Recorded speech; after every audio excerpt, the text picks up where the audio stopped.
Hello, this is Dr. Moore, and this video will address nuclear power. After coal and natural gas, nuclear power is the greatest source of energy for electricity generation in the United States. A nuclear power plant is basically a fancy tea kettle. We split uranium 235 atoms in the nuclear reactor. This releases heat. We use the heat to boil water and create steam. Steam turns a turbine, and the turbine spins a generator, which creates electricity. To understand the process of nuclear fission, we need to review the anatomy of an atom. An atom has a nucleus, and in the nucleus are protons and neutrons. The number of protons in the nucleus determines the identity of the atom, whether it's gold or uranium or plutonium. And the number of neutrons in the middle determines the isotope of that substance. During the process of nuclear fission, we shoot a neutron at the nucleus of an atom. The incoming neutron causes the nucleus to split into two separate nuclei. Each one of these becomes a new atom of a different element. We call these the fission products. This splitting also releases a lot of energy. This is the heat that is used to then boil the water and create steam. And it also releases three additional neutrons, which can go and split the nuclei of adjacent atoms. And so you might be looking at this figure and saying, wow, it looks like this reaction could really get out of control if we start with one neutron and that releases three neutrons, and then each of those three neutrons could release another three neutrons. And that is what the control rods are for. Control rods are lowered into the nuclear reactor to absorb neutrons. This will prevent them from colliding with other nuclei of other atoms and creating more nuclear fission. When we need to speed up the reaction, the control rods are lifted out of the nuclear reactor. This allows more neutrons to smack into neighboring atoms of uranium and cause nuclear fission, releasing energy and more neutrons. Nuclear power has some really compelling advantages, and it also has some really compelling disadvantages. On the advantages side, nuclear power does not produce carbon dioxide emissions, and that's a big deal in this era of climate change. Right now, nuclear power is probably the only other power source that could replace fossil fuels at the scale at which we currently consume energy. Nuclear power, in fact, doesn't create air pollution of any kind because we're not burning anything. The only air, the only gas that gets emitted from a nuclear power plant is water vapor. Of course, water vapor is a greenhouse gas, but because it doesn't remain in the atmosphere very long, we're not worried about that as a primary cause of climate change. Another advantage of nuclear power is that uranium is extremely energy dense. You may remember that natural gas was the most energy dense of our three fossil fuels. Natural gas yields 55 megajoules of energy per kilogram of natural gas. Compare that to uranium, which yields 80 million megajoules of energy per kilogram. Because uranium is so energy dense, we require much less fuel to get the same amount of energy. And so there's a lot less environmental damage in terms of carbon dioxide emissions and other kinds of pollution from the mining and transporting of the fuel to run the power plants. On the disadvantages side, the first one I'll mention is thermal pollution. Thermal pollution is the only pollution created by a properly functioning nuclear reactor. What thermal pollution refers to is when humans make something the wrong temperature.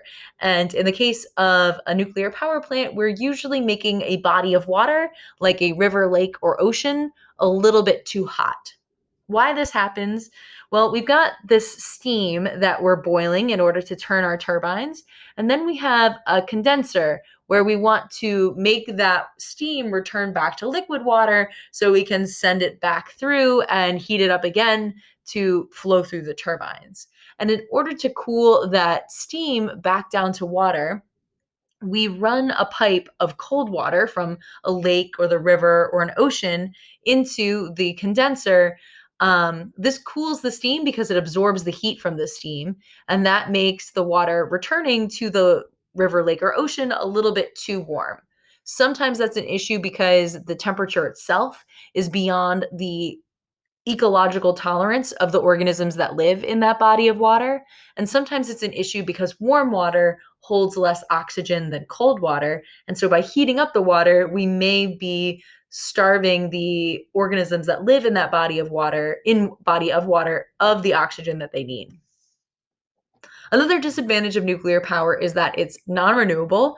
Uranium isn't scarce, but it is, of course, a finite resource. There's only so much uranium on the planet. Now, these first two disadvantages might apply to other forms of energy, but the next ones are pretty specific to nuclear power.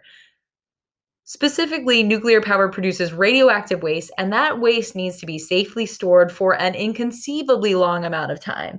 We're talking tens of thousands to millions of years. Again, absolutely mind boggling when you consider that our species has only been on the planet for about 500,000 years.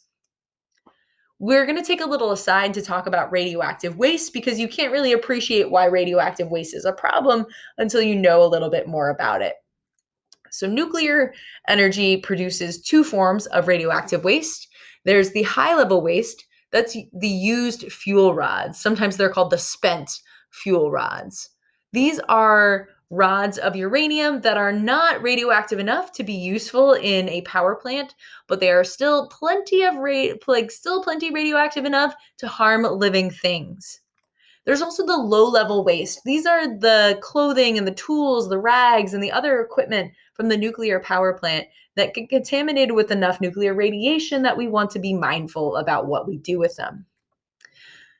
The dangers of radioactivity, the reason we need to be mindful about all of this radioactive waste is that high doses of radioactivity result in radiation poisoning and pretty immediate death, and moderate doses of radioactivity can lead to birth defects and cancer. It interferes with your DNA and causes mutations. Another reason that we need to be worried about radioactive waste is that it lasts a very, very, very long time. If we create radioactive waste, this is something that will continue to exist on the planet for tens of thousands to millions of years. So, what should we do with radioactive waste? Well, I think we can all agree that we should recycle what we can, and that's what France does. This is a picture of a nuclear fuel reprocessing plant in Le Hague in France, and this is where they collect spent fuel rods from around the country and save what they can. But even recycling produces wastes that still need to be dealt with. And our best strategy for dealing with the rest of the new radioactive waste is to bury it deep underground. This is a picture of Onkalo. It's in Finland, and it is a deep geological repository for nuclear waste. This is a place that is supposed to hold nuclear waste for 100,000 years. In the United States, we have identified a site for a deep geological repository. It's Yucca Mountain in Nevada. This was designated the United States' site for a deep geological repository back in 1989. But since then, scientific concerns and political opposition have prevented any real development at that site beyond scientific study. So at this point, I'd say it's completely unclear whether Yucca Mountain ever will be developed into a deep geological repository. And it's also unclear to me if it should. It's hard to make it through all of the arguments for and against. So, in the meantime, while we as a country sort out Yucca Mountain, we are cooling our spent fuel rods in spent fuel pools. We would have to do that anyway. This is a place it's just a pool of water, and we keep the spent fuel rods inside of it while they cool down. And then, in places where there's not enough space in the spent fuel pools, the nuclear power plants are putting the fuel rods inside of these cylinders, which are called dry casks. They're made out of steel and concrete and just storing the used fuel on site. A fun fact about those spent fuel pools, if you went swimming in a spent fuel pool, and as long as you stayed pretty close to the surface, you would actually absorb less radiation than if you were walking around, like walking down a street in Washington, D.C. Water does a pretty good job of absorbing nuclear radiation. Another disadvantage of nuclear power, and the one that captures the public's imagination perhaps the most, is the risk of a catastrophic accident that could release radiation into the environment. There have been 3 accidents in nuclear power, 3 major accidents. They include the accident at 3 Mile Island in Pennsylvania, which occurred in 1979. That particular accident caused no immediate deaths, and there were no long term deaths attributed to that accident either. Chernobyl, Ukraine in 1986 was the worst nuclear disaster we've had as a species. It caused 28 immediate deaths. And then the long term deaths, this is a pretty wide range of numbers. Somewhere between 116,000 people are thought to have died due to the long term consequences of the nuclear explosion. The only nuclear accident to occur in your lifetime is that at Fukushima in Japan. That caused no immediate deaths, and we're not sure what the long-term death toll will be because it's still playing out, but most estimates put it somewhere between 100 and 1,800 lives. I don't want to diminish the death of anybody who died as a result of nuclear power, but I do think it's important to consider that in terms of deaths per amount of energy created, nuclear is actually one of the safest forms of energy. There have been way more deaths per unit of energy created from hydropower and coal than from nuclear power. The final disadvantage of nuclear power that I want to highlight in this video is public opposition. Because of fears about accidents and concerns about the nuclear waste, the public has strong feelings. Not everybody in the public, but there are people in the public who have strong feelings opposed to nuclear power. And this makes it very hard to open a new nuclear power plant or to set up a deep geological repository.